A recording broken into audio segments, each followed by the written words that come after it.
Pati alak, tinatangka na rin pong ipuslit sa bilibid. Isang dalaw ang nabuking nang magtangka siyang magpasok ng mamahaling alak na itinago sa lalagyan ng tomato sauce. Balitang hatid ni Emil Sumangil, exclusive.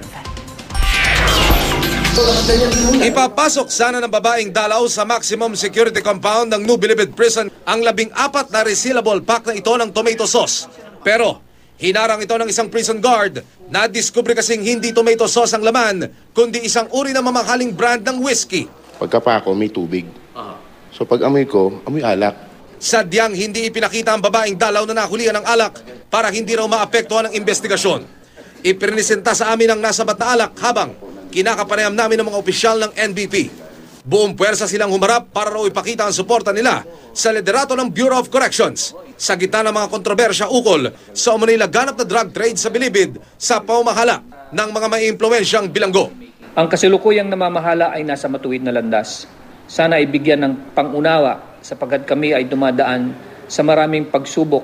Sa kabila ng pag-amin ng DOJ na may katiwalian sa NBP, black propaganda naman ang sabi ng mga opisyal ng bilangguan.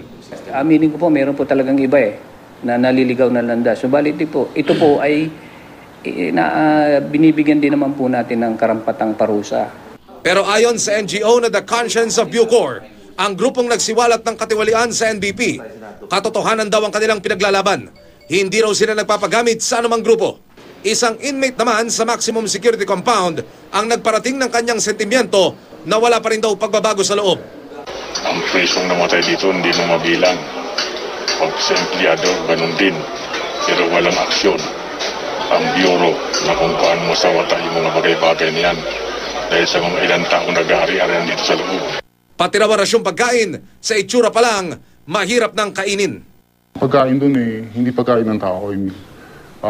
Ikukumpara ko to sa isang pagkain ng baboy. Kulang po yung 50 pesos. Kasi yung presyo po ng bigas noong 2008 ay 1,000 lang 1,002 or 1,003 isang sako.